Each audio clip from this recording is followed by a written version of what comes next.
The alien queen faced me. "Why do you avoid me?" I was not ready for her reply. Part 1. First contact. The ship came out of faster-than-light travel with a soft hum. Park Tiho stood at the observation window and looked at the alien world below. It was beautiful. Purple clouds moved slowly over green oceans. 3 moons hung in the orange sky like silent watchers. This was Valara Prime, the home world of the Valari Empire. An empire that had existed for more than 200,000 years. Humans had only been in space for 100 years. They were like children compared to the Valari. Taiho was 34 years old. He was tall and thin, with tired eyes and a face that rarely smiled. He wore the gray uniform of the United Earth Navy. On his chest was the badge of a cultural liaison officer. His job was simple. He had to help humans and aliens understand each other.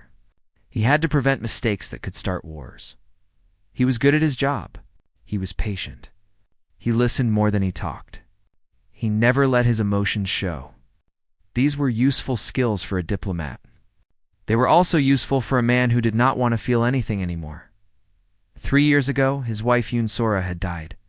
A car accident on a rainy night in Seoul. One moment she was there, the next moment she was gone. Taiho had buried his heart with her. He had requested the longest, most distant assignments he could find. He wanted to be as far from Earth as possible. He wanted to be too busy to remember. Now he was farther from Earth than any human had ever been, and he was about to meet an alien queen. The landing shuttle dropped through the purple clouds. Taiho sat with the rest of the diplomatic team. Ambassador Beek Gina sat across from him. She was a small woman with sharp eyes and gray hair. She had been a diplomat for 40 years. She missed nothing. Remember, she said to the team, the Valari value respect and tradition. Do not speak unless spoken to. Do not make eye contact with the queen for more than 3 seconds. Do not touch anyone. And whatever you do, do not show strong emotion. They see it as weakness. Taiho almost laughed. Not showing emotion was the one thing he was very good at. The shuttle landed in a courtyard made of white stone. Valari soldiers stood in perfect lines. They were tall beings, almost 7 feet high. Their skin was pale blue and seemed to glow softly from within. Their eyes were large and compound, like the eyes of insects, but they shimmered with colors like tiny galaxies. They were beautiful and strange and frightening all at once. The human team walked out of the shuttle. The Valari watched them with those strange eyes. Taiho kept his face calm. He had studied everything about the Valari. He knew their history, their customs, their language. But knowing something and seeing it were very different things. A Valari official came forward. He wore flowing robes of silver and spoke in a voice like singing. Welcome, humans of Earth. I am High Priest Vorath. I speak for the divine traditions of our people. You will now be presented to Her Eternal Majesty, Queen Iliara, she who has ruled for 400 cycles. 400 years. Taiho tried to imagine living that long. Watching everyone you knew grow old and die, again and again and again. They walked through halls of crystal and light. The palace was enormous. Every surface was carved with complex patterns. Every room held treasures older than human civilization. Taiho felt very small, very young, very temporary. The throne room was vast. Hundreds of Valari nobles stood in silent rows. At the far end, on a throne that seemed to be made of frozen starlight, sat the queen. Queen Iliara was different from the other Valari. Her skin was not blue, but silver. Her eyes were larger, deeper, filled with swirling colors that changed as Taiho watched. She wore a crown of floating crystals that orbited her head slowly. She was ancient and powerful and utterly alone. That last thought surprised Taiho. He did not know where it came from. But as he looked at the queen, he saw something familiar in her eyes. Something he saw every morning in his own. Mirror. Emptiness. Loneliness. A soul that had forgotten how to hope. Ambassador. Beek stepped forward and gave the formal greeting. The queen responded with words that were polite but distant. Taiho barely heard them. He was trying not to look at the queen, but somehow his eyes kept returning to her, and each time she was already looking at him. The ceremony ended. The humans were given rooms in a guest wing of the palace. Taiho thought the first day had gone well. He was wrong. The next morning, a Valari servant came to his room. The servant was nervous. His bioluminescent markings flickered rapidly. "Lieutenant Park," the servant said. "Her Eternal Majesty has requested you specifically. You are to serve as her personal human advisor for the length of your visit." Taiho stared at the servant. There must be a mistake. Ambassador Beak is the leader of our team. She should, the queen was very clear. She wants you. Only you, Ambassador Beak, was not happy. She called Taiho into her office and paced back and forth. "This is highly unusual," she said. "Queens do not choose individual foreigners for personal attention. It breaks all their protocols." "What did you do? What did you say to her?" "Nothing," Taiho said honestly. "I did not say a single word to her." "Then why you? Why not me? Why not any of the others?" Taiho had no answer. The days that followed were strange. Taiho attended meetings at the queen's side. He stood behind her throne during ceremonies. He joined her for formal dinners with important nobles. He was always there, always close, always watched by hundreds of suspicious alien eyes. And the queen watched him most of all. She asked him questions. Small questions at first. What do humans eat? How long do humans live? Do humans dream when they sleep? Then bigger questions. Why do humans marry? Why do humans cry when they are sad? What does it feel like to love someone? Taiho answered carefully. He gave facts. He gave cultural information. He never gave anything personal, but the queen kept pressing. Her questions became more specific, more personal, more uncomfortable. "You wear a ring on a chain around your neck," she said one day. "What does it mean?" Taiho's hand went to his chest. Sora's wedding ring hung there, hidden under his uniform. He had never taken it off. "It is a human custom," he said. "It is not important." The queen's eyes swirled with colors he could not read. "You are lying," she said softly. "But I will not force you to tell me." Not yet. That night, Taiho lay awake in his bed. He stared at the alien ceiling. He thought about the queen's eyes. He thought about how she looked at him like she was trying to solve a puzzle. He thought about how her voice sounded almost sad when she said "not yet." He told himself he was imagining things. He told himself to focus on his job. He told himself the queen was an alien being who could not possibly understand human emotions. But somewhere deep inside, in the place where he had buried his heart, something stirred. Something that felt almost like fear, or maybe something worse. Maybe something like recognition. The alien queen faced me. "Why do you avoid me?" I was not ready for her reply. Part 2. The Confrontation 3. Weeks passed on Valara Prime. Taiho learned the pattern of his new life. Wake up. Attend the queen. Answer questions. Avoid eye contact. Go to sleep. Repeat. He became very good at avoiding the queen while standing right next to her. He answered her questions with short, polite words. He never asked questions of his own. He never smiled.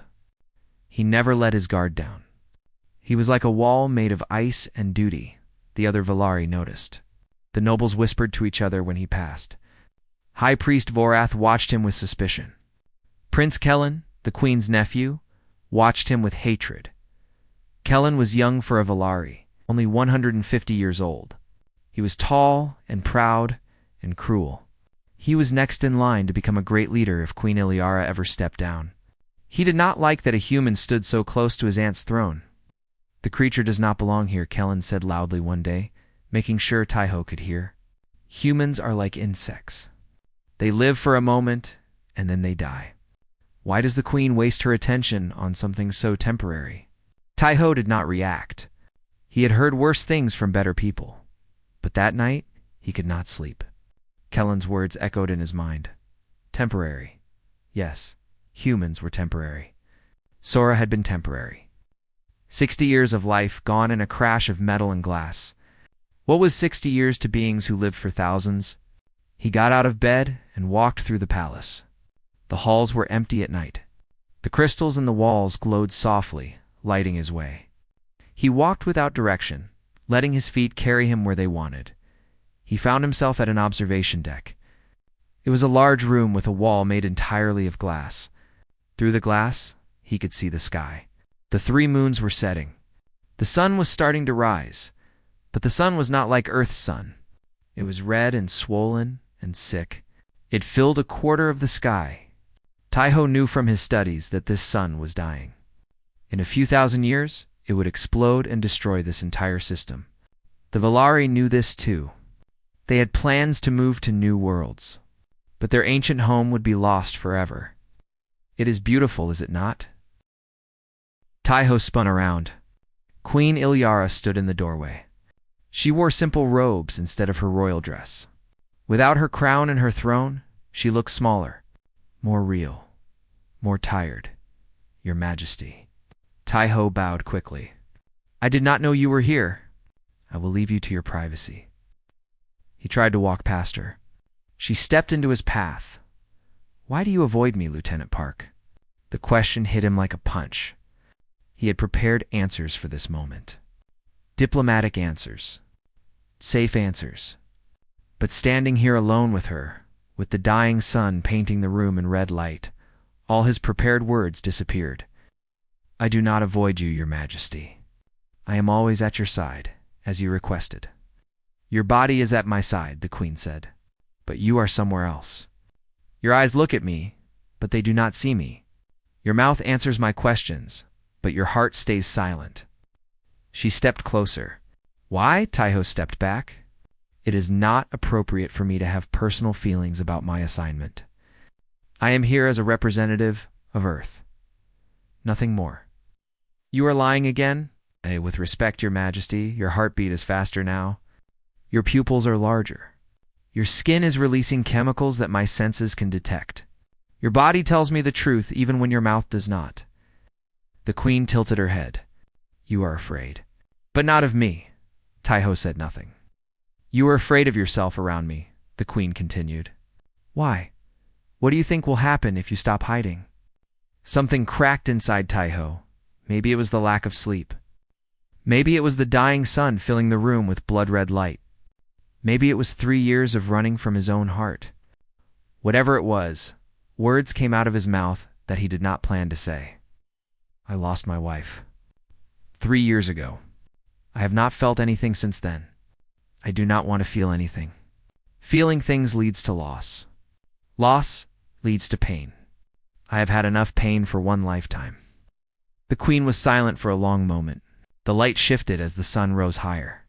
Her silver skin glowed like fire. Ah, the ring around your neck, she said quietly. It was hers.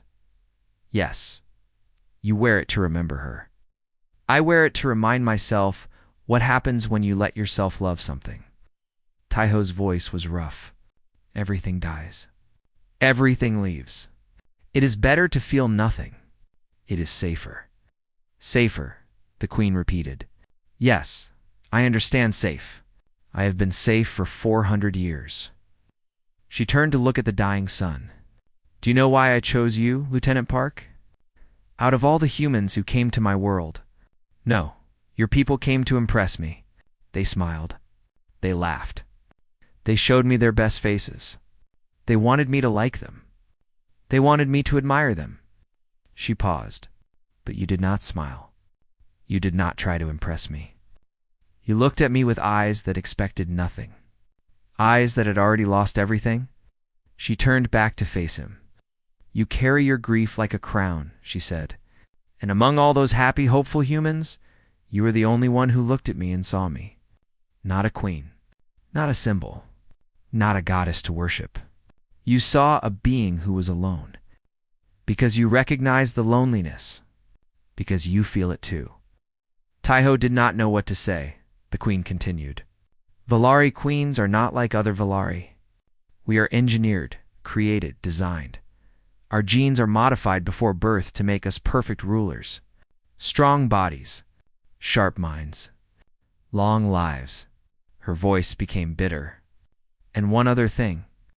We are made incapable of forming pair bonds. Pair bonds. What you humans call love? The ability to connect deeply with another being. To need them. To miss them when they are gone. The queen's eyes swirled with dark colors. Queens cannot feel this. It was decided long ago that love makes rulers weak. So they removed it from us. Like cutting out a part of our soul. Taiho stared at her. You cannot love anyone? Ever? We can care for our people. We can want good things for them. But the deep connection that you had with your wife, the thing that still hurts you 3 years later, I will never feel that. I am not capable of it. That is cruel. It is tradition. It is what makes a queen strong. The queen smiled, but it was a sad smile. I have ruled for 400 years, Lieutenant Park. I have watched generations of my people live and die. I have made decisions that killed millions and saved billions. I have been worshipped and feared and obeyed, but I have never once been loved, and I have never loved anyone in return. The sun rose higher. The room became brighter. Taiho saw tears on the queen's silver face. Valari tears were golden, like liquid honey. You asked why I chose you, she said. I chose you because when I look at you, I see what I can never have. You lost love and it broke you. But at least you had it. At least you knew what it felt like. Her voice cracked. I will live for 1,000 more years, and I will die never knowing. Taiho did not plan what he did next. His body moved on its own. He reached out and took the queen's hand. Her skin was cool and smooth, like touching polished stone. Her eyes went wide with shock. In 400 years, no one had touched her without permission. No one had ever offered comfort. I am sorry, Taiho said quietly. I am sorry for your loneliness, and I am sorry for avoiding you. I was protecting myself, but I did not think about what you might need. The queen looked at their joined hands. Golden tears fell faster. You are the first person in 400 years to touch me like I am real, she whispered. Like I am a person and not a throne. They stood there as the sun continued to rise, two lonely souls from different worlds, both broken in different ways, both finding something unexpected in the other. Neither of them knew what would happen next, but both of them knew that everything had changed. The alien queen faced me. Why do you avoid me? I was not ready for her reply. Part 3, the impossible bond after that night. Everything was different. Taiho still attended the queen in public. He still stood behind her throne. He still answered questions from curious nobles. But now, when no one was watching, he and Ilyura would meet in secret. They met in the observation deck, where they had first truly talked. They met in hidden gardens deep inside the palace. They met in ancient libraries filled with books older than human civilization. Always alone. Always careful. Always aware that what they were doing was forbidden. Taiho told her about Earth. He described blue skies and green forests and oceans full of fish. He told her about cities where millions of humans lived together, crowded and noisy and alive. He told her about snow falling on Seoul in winter and how Sora had loved to catch snowflakes on her tongue. It was the first time. He had spoken his wife's name out loud in 2 years. It hurt, but it also felt like breathing after being underwater for too long. Ilyara told him about her life. She described the ceremony when she was chosen to be queen at age 50, barely an adult by Valari standards. She told him how they placed the crown on her head, and suddenly everyone stopped seeing her as a person. She told him about the empty rooms she walked through every night, the silence that pressed against her like a weight. Do you ever want to stop being queen? Taiho asked one night. Ilyara's eyes swirled with dark colors. Queens do not stop. Queens serve until they die, or until they are removed. Removed? If a queen is judged unfit, there is a ceremony, the conclave of judgment. The nobles vote.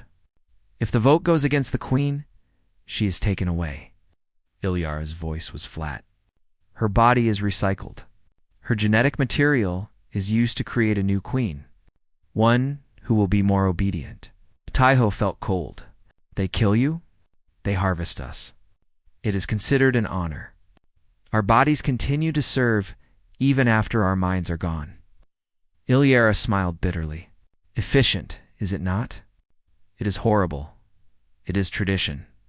Taiho thought about all the things humans had once called tradition: slavery, child marriage, human sacrifice.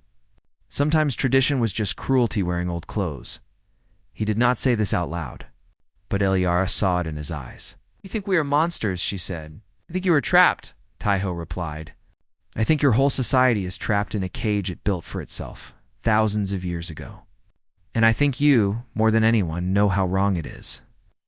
Iliara was quiet for a long time. Finally, she said, the things you tell me about humans? Marriage, chosen family, growing old with someone. These things are beautiful, but they are also terrifying. Why terrifying? Because if I allow myself to want them, I will go mad. I cannot have them. I will never have them. I am designed to be alone. Her voice broke. It is easier to not want what you cannot have. Taiho reached out and took her hand, just as he had that first night. I understand. I told myself the same thing after Sora died. I told myself I would never love again. That it was safer to feel nothing. That wanting things only led to pain. Was it easier? No. It was just a different kind of pain. He squeezed her hand gently. Iliara, I cannot tell you what to do. I cannot promise you anything. But I can tell you this. The years I spent loving Sora were worth all the pain that came after. Every second of happiness was worth a lifetime of grief. Golden tears fell from Iliara's eyes. How do humans survive feeling so much? We help each other, Taiho said simply. We do not carry our burdens alone. Days turned into weeks. Their bond grew deeper. It was not love, not yet. Iliara was not capable of love in the way humans understood it. But it was something else. Something just as rare. Two people seeing each other completely, without masks, without lies. Two people who understood each other's loneliness because they had lived it themselves. But secrets do not stay hidden forever. Prince Kellen was suspicious. He had spies everywhere in the palace. He noticed that the queen's mood had changed. She smiled more. She seemed lighter. This worried him deeply. A happy queen was a dangerous queen. Happy rulers made unpredictable choices. High Priest Vorith was also worried. He had served queens for 2,000 years. He knew how they were supposed to behave. Queen Iliara was behaving strangely. She asked questions about human customs. She spoke gently to servants instead of giving orders. Something was wrong. Ambassador Beak Gina was worried too. She called Taiho into her office one evening. "Now, what are you doing?" she asked quietly. Taiho kept his face blank. "I do not know what you mean. Do not play games with me, Lieutenant. You disappear for hours at a time. The Queen asks for you specifically. The nobles are gossiping." Beak leaned forward. "I do not care about your personal life. But if you are doing something that could damage this diplomatic mission, I need to know. The Queen and I have conversations. Nothing more." Conversations about what? Taiho hesitated. About life. About loneliness. About what it means to be human. Beak's eyes widened. "You are getting emotionally involved with an alien queen. After everything I told you about not showing emotion?" "I am not emotionally involved. Your face says otherwise." Beak sighed heavily. "Taiho, I know about your wife. I know why you requested distant assignments. But this is not the answer to your grief. This queen is not a replacement for what you lost. She is not a replacement for anything. She is a person who needed someone to see her as a person. She is a 400-year-old alien ruler. She is not your responsibility." "Then whose responsibility is she?" Taiho's voice rose slightly. "She has lived for 4 centuries without a single friend. Without anyone who cared about her feelings. Her own people designed her to be alone. How is that right?" Beak had no answer. The disaster came 3 days later. Taiho and Iliara were in a private garden. They sat on a bench beneath trees with silver leaves. Ilyara was teaching Tai-Ho a Valari poem, laughing at his terrible pronunciation. They did not see the servant until it was too late. The servant was a young Valari, barely 80 years old. He had come to the garden to trim the plants. He stopped at the entrance. He saw his queen sitting close to a human. Too close. He saw her laughing. He saw the human holding her hand. In Valari culture, holding hands was deeply intimate. It was something only pair-bonded couples did. For a queen to hold hands with anyone was unthinkable. For a queen to hold hands with an alien was impossible. The servant dropped his tools and ran.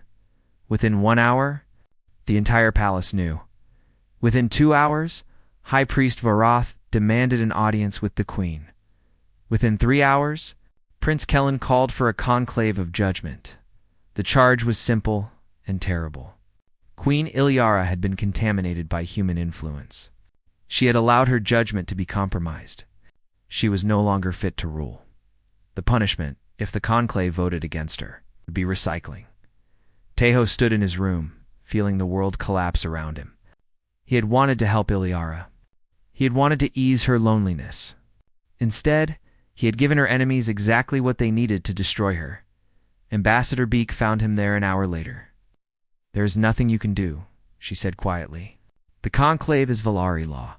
Humans cannot interfere. I cannot just stand here and watch them kill her. You may have to."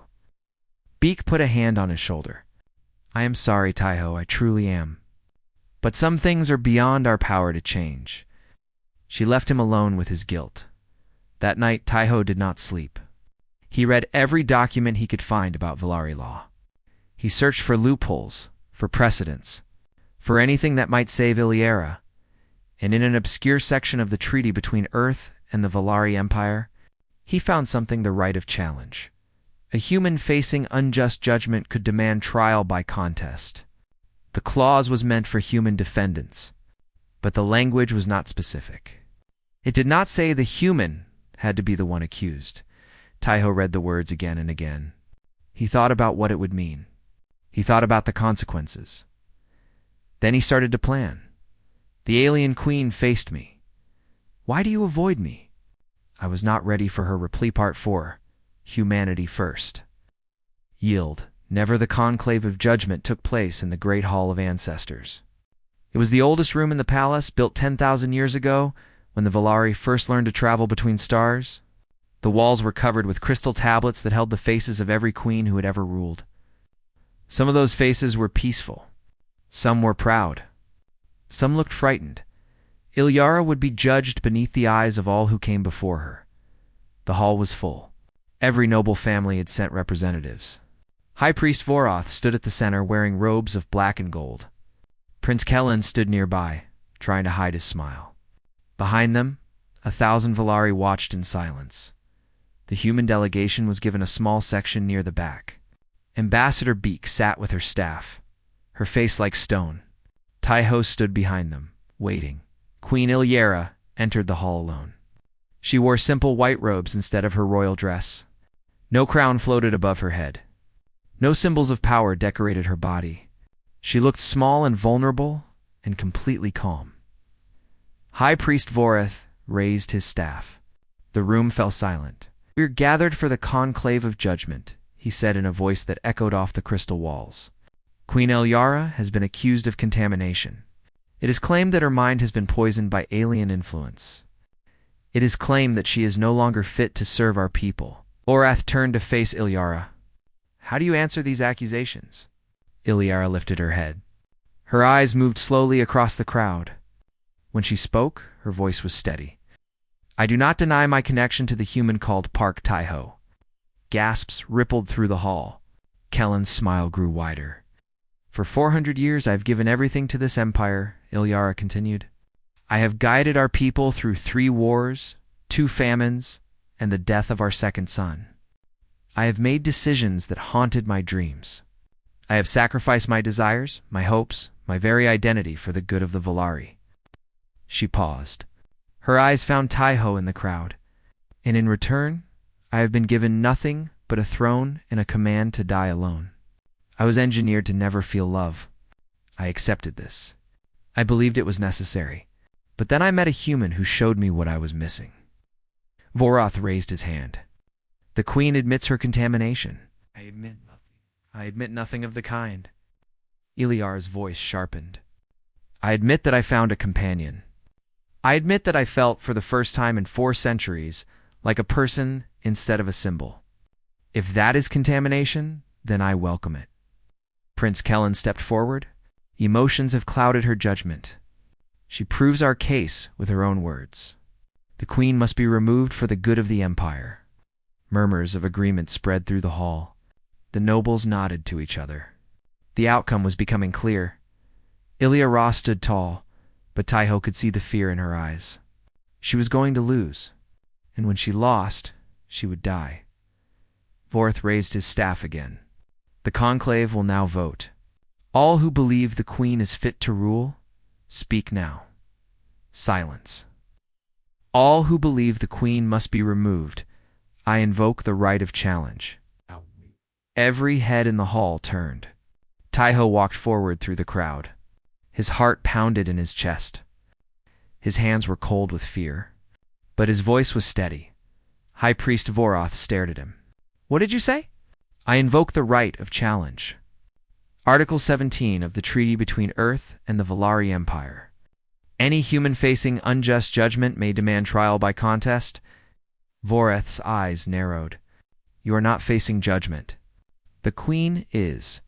The judgment is unjust. And the treaty does not specify that the human must be the one accused. It only says that a human may challenge injustice.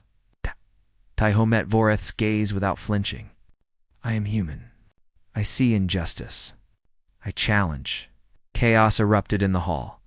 Nobles shouted at each other. Prince Kellen's face twisted with rage. Ambassador Beak stood up, her mouth open in shock. Voroth slammed his staff against the floor. The sound echoed like thunder. Silence returned. This is highly irregular, Voroth said slowly. But the treaty is clear. The humans insisted on this clause during negotiations. They were very stubborn about it. He almost smiled. I suppose we should not be surprised that they would use it in such a creative way. He turned to face the assembly. The humans' challenge is valid. The judgment cannot proceed until the challenge is resolved. Prince Kellen stepped forward, his eyes burning with hatred. Then I will answer the challenge myself. I am the Queen's champion by blood right. Voroth nodded. Prince Kellen will represent the conclave. He may choose the nature of the trial. Kellen looked at Taiho like a hunter looking at prey. I choose the trial of burning stars. The hall went silent. Even Voroth looked surprised. The trial of burning stars has not been used in 300 years, Voroth said carefully. It is extremely dangerous. Few Valari have survived it. No alien has ever attempted it. Then the human can withdraw his challenge, Kellen said with a smile, unless he truly believes his cause is just. All eyes turned to Taiho. He knew what the trial of burning stars was. He had read about it in his research. A contest of endurance in extreme heat. Puzzles that had to be solved while your body slowly cooked. The Valari were designed for heat. Humans were not. He would probably die. He looked at Iliara. She was shaking her head, her eyes wide with fear. She was mouthing the word no over and over. Taiho smiled at her. Then he turned back to Kellen. I accept. The trial was scheduled for the next morning. Taiho was taken to a preparation room. Doctors came to examine him. They told him his chances of survival were less than 5%. He thanked them for their honesty. Ambassador Beak came to see him. You are insane, she said. Her voice was angry, but her eyes were wet. You are throwing your life away for an alien. I am fighting for a friend. She cannot even love you, Taiho, she told you herself. Her brain is not capable of it. Love is not the point. Taiho looked at Beak steadily. She spent 400 years alone. She was designed to be a tool, not a person. And when I showed her kindness, her own people tried to kill her for it. That is wrong. And if I die trying to stop it, at least I will die doing something that matters. Beak was silent for a long moment. Then she reached out and squeezed his hand. "Your wife would be proud of you," she said quietly. Tahoe touched the ring hanging around his neck. "I hope so." That night, Ilyara came to his room. The guards let her pass. Even they could see there was no point in following rules anymore. She stood in the doorway, her silver skin glowing softly in the darkness. "You should not do this," she whispered. "I know, you will die. Maybe why?" Her voice cracked. "I am not worth your life. I am a broken thing that cannot even feel what I should feel." Tahoe walked to her. He took her hands in his. "Do you remember what you asked me that first night on the observation deck? You asked why I avoided you? You said I was afraid of myself around you." Ilyara nodded. "You were right. I was afraid. Because when I looked at you, I saw someone I could care about. And caring about someone means risking loss. It means opening yourself to pain." Tahoe squeezed her hands. "But these past weeks with you have been the first time in 3 years that I have felt alive. Even if I die tomorrow, you gave me that. You woke up a part of me that I thought was dead forever." Golden tears fell down Ilyara's face. "Heck, you deserve to live," Tahoe continued. "You deserve to be seen as a person. You deserve to have friends and companions, and maybe someday, something more. And if I have to fight and die to give you that chance, then that is what I will do."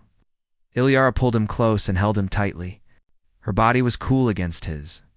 Her heart's beat in a rhythm different from his. "Own, you are the strangest human I have ever met," she whispered. "You are the only alien queen I have ever hugged," he replied. She laughed through her tears. They held each other until dawn. The alien queen faced me. "Why do you avoid me?" I was not ready for her reply. Part 5. What makes us human? The arena floated in space, far from Valara Prime. It was a massive sphere made of transparent crystal. Inside the sphere were floating platforms, moving barriers, and glowing puzzle stations. Outside the sphere, artificial suns blazed with deadly heat. The trial of burning stars was simple in concept. Contestants had to navigate through the arena, solving puzzles at each station until they reached the finished platform at the center. The catch was the heat. The artificial suns would increase in intensity as the trial went on. The arena would become hotter and hotter until it felt like standing inside a furnace. Valari bodies were designed for heat. They could survive temperatures that would kill most species. Prince Kellen had trained for challenges like this since childhood. Tahoe was a human. His body was made of soft flesh and fragile bones. He could survive maybe an hour in extreme heat before his organs started to fail. But he had accepted the challenge. There was no turning back.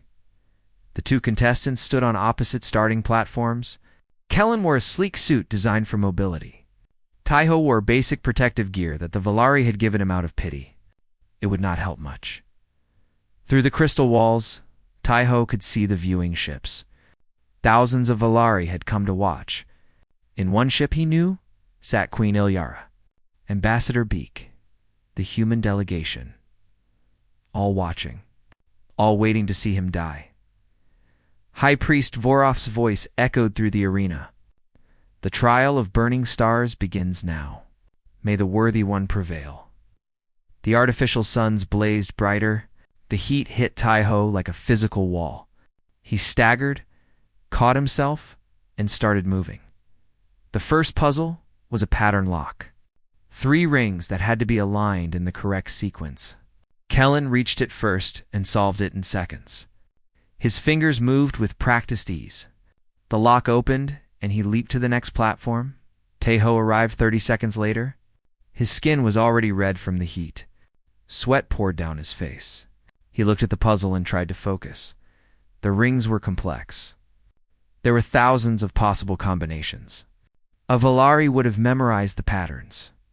Tahoe had not, but humans had something Valari did not. Creativity. Tahoe did not try to find the correct pattern. Instead, he looked at the lock itself. It was mechanical. It had physical parts. Physical parts could be broken. He pulled a small tool from his belt and jammed it into the space between 2 rings. He twisted hard. The lock made a grinding sound and snapped open. In the viewing ships, the Valari gasped. This was not how the puzzle was supposed to be solved. But the rules did not say how it had to be solved, only that it had to be opened. Tejo jumped to the next platform. The trial continued. Each puzzle was harder than the last. Each stage brought more heat. Taiho's protective gear started to melt. His vision blurred. His lungs burned with every breath, but he kept moving. Kellen was faster. He was always ahead, but Taiho was creative. He found shortcuts the Valari had never imagined. He used his own body weight to trigger pressure plates. He combined elements from different puzzles to create new solutions. He did things that no one had ever done before. By the halfway point, Kellen's lead had shrunk. The prince was frustrated. He had expected to win easily. Instead, the human was still alive. The heat increased again. Taiho fell to his knees. His skin was blistering now. He could feel his body starting to shut down. Every cell was screaming at him to stop, to rest, to give up. He thought about Sora. He remembered the last morning he had seen her. She had been standing in their kitchen making coffee. The sunlight had caught her hair just right. She had looked at him and smiled. "I love you," she had said. 3 hours later, she was dead. Taiho had spent 3 years running from that memory. But now, at the edge of death, he understood something. Running had not helped. Hiding had not helped. The only thing that made the pain bearable was letting himself feel it. The only way past grief was through it. He pushed himself to his feet. He was human. Humans were not the strongest species.